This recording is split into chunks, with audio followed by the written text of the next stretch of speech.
पशुपालन क्या है उनका?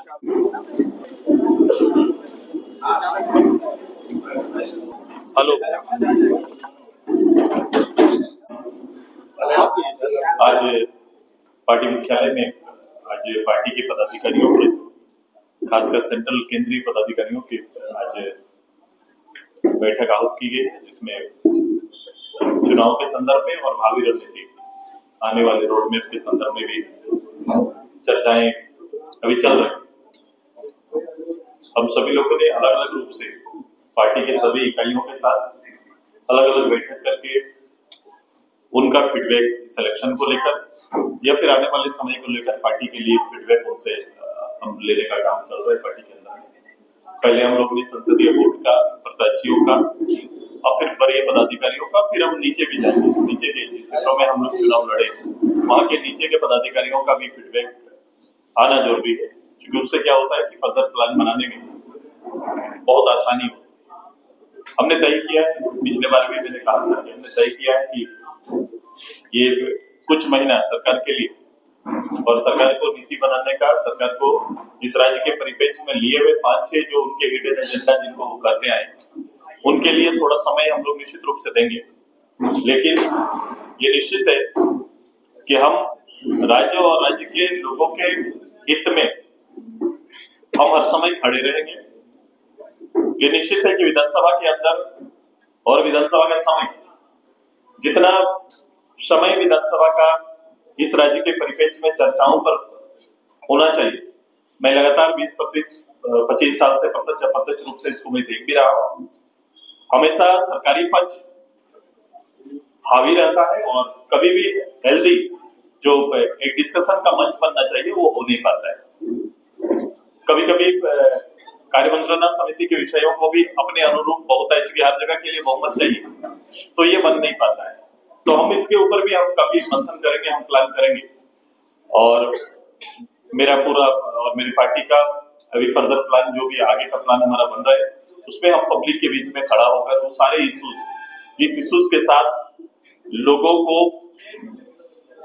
गोलबंद करने या में सफल हुई जो सरकार, जो गठबंधन की सरकार है, गठबंधन की सरकार के दलीय नीतियों को और नियत को हम जानते हैं। बावजूद इसके मैंने कहा कि वोट का ध्रुवीकरण, जातीय ध्रुवीकरण, ये कहीं ना कहीं वोट को प्रभाव किया है। डेवलपमेंट का विषय पीछे छूट गया, राज्य के विकास, राज्य की तरक्की कहीं ना कहीं पीछे छूट गया है। नौजवानों के साथ भी इसी तरह का एक वातावरण राज्य के अंदर आया और वो वातावरण कहीं ना कहीं उनके भविष्य को और भविष्य के साथ खिलवाड़ करने का काम किया। ये अभी तुरंत से इसको आप नहीं माप सकते हैं, लेकिन आने वाले समय जैसे जैसे समय बीतेगा आप देखेंगे कि घोर निराशा के दौर से जो राज्य गुजर रहा था, यहाँ के युवा गुजर रहे थे, वो आगे ये बढ़ेगा। मेरी कोशिश है और हमारी कोशिश रहेगी एक राजनीतिक दल के रूप में, एक चिंतक के रूप में, एक राज्य के गठन के सिपाही के रूप में हम ये सारे वातावरण को संग्रह करते हुए राज्य सरकार के ऊपर, राज्य की सरकार के ऊपर वो दबिश बनाने की हमारी पूरी कोशिश होगी कि जिस अवस्था को शो किया गया है, जिस अवस्था को बताया गया है, उस अवस्था में राज्य सरकार आज के दिन में अपनी नीतियों को ला पा रही है कि नहीं, नीतियों पर चल पा रही है कि नहीं। एक बेहतर प्रहरी के रूप में हम हमेशा पब्लिक के बीच में हमारी पार्टी खड़ी रहेगी। उसी संदर्भ में आज हमारी चर्चाएं चल रही है। ये चर्चा का दौर 2-3 क्रम पर चलेगा। मैं इसके बाद आज जिला तक का है, जिला के बाद मैं ब्लॉक में भी जाऊंगा और मेरा दौर और आगे ऐसा रहेगा कि बड़ा सहज बन के राज्य के लोगों को, समुदायों के बीच में हम जाने का मेरा कार्यक्रम है कि हम आएंगे। मैं अपना आने वाला कार्यक्रम भी आपको बताएंगे कि किस रूप से मैं पूरे प्रत्यक्ष रूप से पूरे झारखंड के 2400 जिला के अंदर जो राज्य के बहुमत देने वाले आप लोगों के बीच में हम जाएंगे, बैठेंगे, उनसे चर्चाएं करेंगे। ये प्रथम हमारा कार्यक्रम अभी सामने आएगा।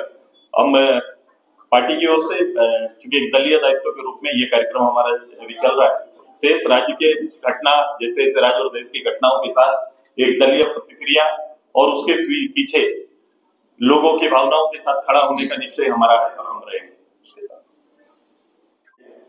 और ये कोई बड़ा विषय नहीं है, खाली करना सरकार का निर्णय है और पदेना ये दायित्व हमें या फिर रहने का दायित्व विधायक के हैसियत से था और वो इज्जत नहीं रहेंगे तो उसको छोड़ना पड़ता है।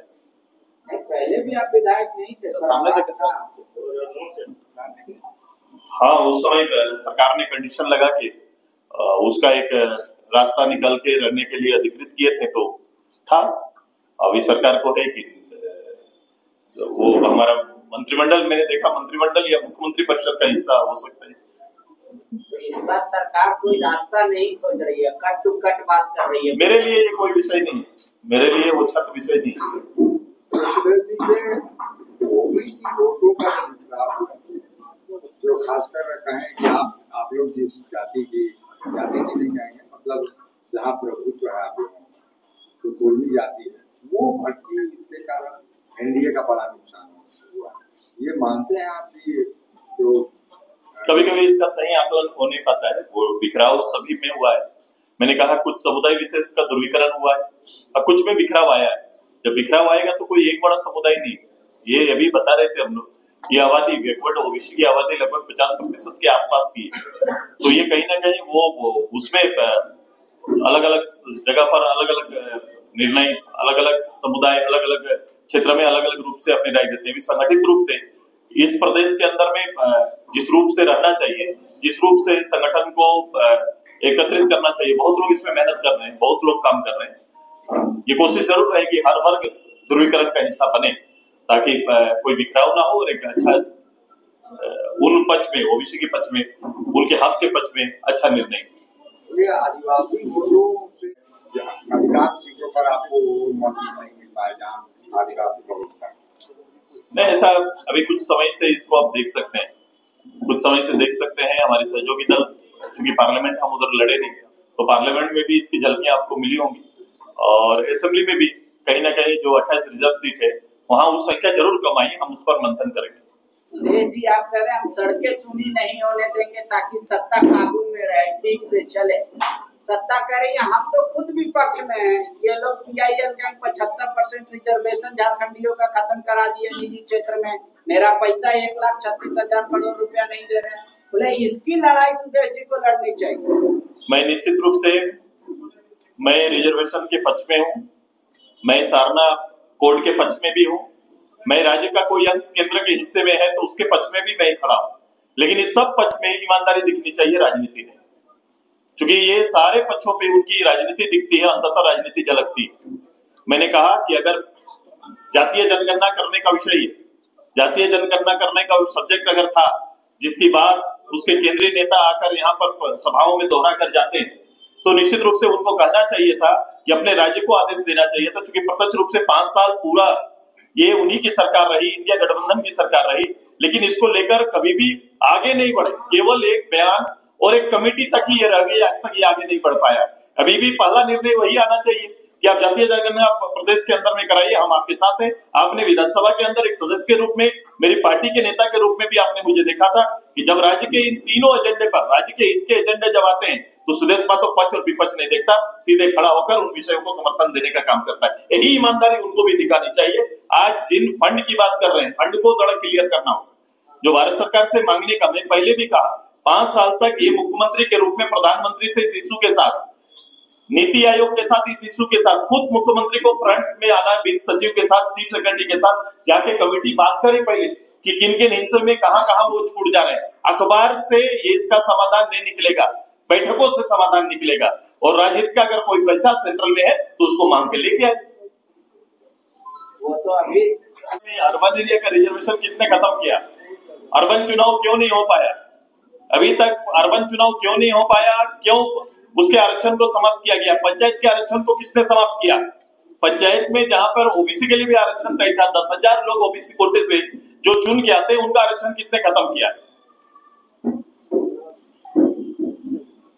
और कुछ तो उसके ऊपर तुरंत से कार्रवाई करनी चाहिए सरकार। मैंने कहा था, आदरणीय चंपई सोरेन जी मुख्यमंत्री बने थे, याद होगा मेरा पहला स्पीच, मैंने कहा कि आप बने हैं तो संभावनाएं दिख रही, और उन्होंने इसी बात का जवाब दिया था कि मैं आया हूं, जवाब दूंगा।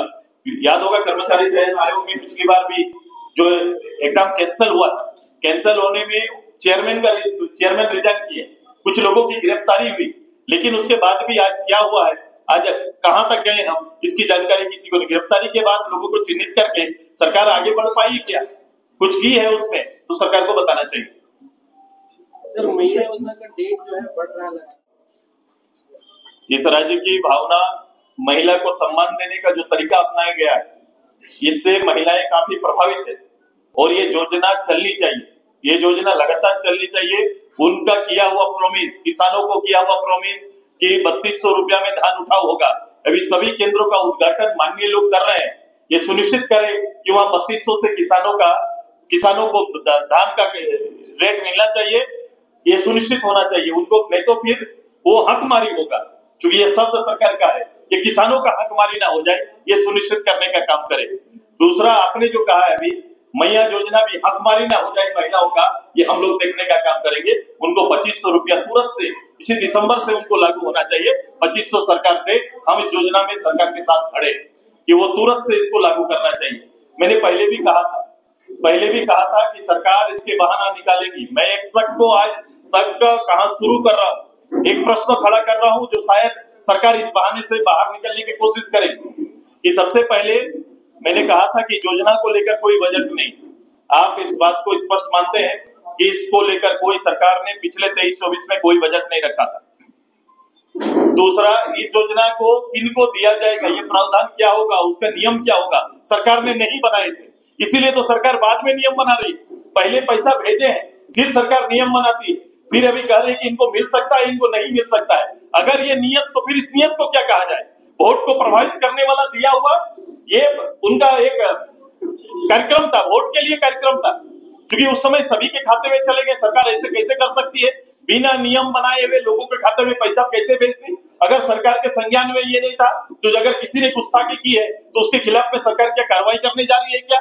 यह जिम्मेदारी लेना पड़ेगा, और इस जिम्मेदारी मैं जानता हूं ये किसके लिए हुआ। और सरकार, मैं कह रहा हूं, जिस बात का मुझे डर है, मैया योजना में सरकार ही कहीं और सरकार के लोग, सरकार ही लोगों को अदालत में भेज दे, ऐसा शंकाएं हैं मेरी, ऐसा शक है मेरा कि भेज न दे और फिर कहे कि भाई अदालत का निर्णय ऐसा आ गया इसलिए मैं आगे नहीं कर सकता।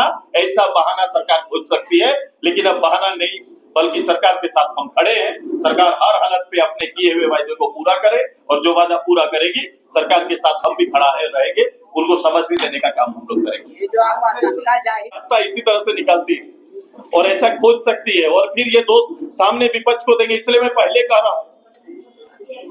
कह रहा हूँ, क्रिएटिव इस तरह से हो सकता है, लोग इस तरह क्रिएट कर सकते हैं, ऐसे बहाने सरकार बनाने की आदी रही।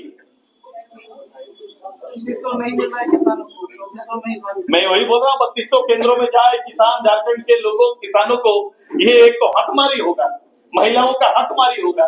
सरकार को इन दोनों चीजों पर हकमारी नहीं करना चाहिए। मुख्यमंत्री जी को, सरकार का तो कहना है कि हमने डेडलाइन नहीं दिया है 3200 के लिए, 5 साल। सरकार के मुखिया के भाषण को निकाल लीजिए, चुनाव से पहले के भाषण को आप बेहतर, हमारे पास तो रहता नहीं है, आपके पास उनके भाषण होंगे रिजर्व, उन भाषणों को निकालिए। क्या दिसंबर में हम 2500 देंगे महिलाओं को? नहीं कहा था सरकार ने? कहा है कि नहीं कही? आप उसको निकाल लीजिए। किसानों को मैं ये दूंगा तो कब देंगे? पिछले बार भी यही 25 लाख नौकरी, 25 लाख नौकरी का ही हर्ष हुआ है, फिर से कुछ नौकरी का वादा करके आए। ये नौकरी का क्रम कब से प्रारंभ होगा, ये भी सरकार को बताना चाहिए। लेकिन सुदेश जी, सरकार एक ही लाइन में आपके सारे बात को खारिज कर देती है, बोले जनता का दोबारा पुनः आशीर्वाद प्राप्त करके आए हैं और प्रचंड बहुमत से आए हैं। मैं जनता के प्राप्त आशीर्वाद पर तो धन्यवाद देता हूँ कि आपको आशीर्वाद प्राप्त हुआ, लेकिन आपके आशीर्वाद आपके भाषण पर निहित है। आपने जो आश्वासन और भाषण दिया है, उन्हीं को सरकार, उसी विषय को सरकार ने, लोगों ने आशीर्वाद दिया है। सरकार के लिए काम का आशीर्वाद मिला है। बिल्कुल, काम, भाषण ही काम का बोल रहे हैं। जो घोषणा पत्र या जो घोषणाएं आपकी है, वही आपका आधार है, उसी आधार को आशीर्वाद मिला है। और आप जैसे ये बहुत बड़ा सवाल किया कि सरकार खुद PIL कराएगी, मैया योजना को बंद कराएगी, शंका है मेरा, ये डर है मेरा। तो ये 75% किसने खारिज करवाया? ये मेरा डर है, किसी ने खारिज नहीं करा। मैं कह रहा हूँ, मैंने 3 उदाहरण उनके दिए। सरकार को हक है, मैंने कहा इसी विधानसभा में अपने रिजर्वेशन देने का हक सरकार को है, जातीय जनगणना कराने का सरकार को है। सरकार आगे आए और निर्णय ले। तो सरकार तो कह रही है कि PIL गैंग आप लोग चलाते हैं। मैं कह रहा हूँ, फिर ये जुबानी जंग ना हो जाए, अखबारी लड़ाई ना हो जाए, टीवी का बहस न बन के रह जाए। जनता के लिए जो विषय चुना गया है, जिस विषय को रखा गया है, जिस विषय पर बहुमत लिया गया है, वो विषय जनता तक पहुंचनी चाहिए।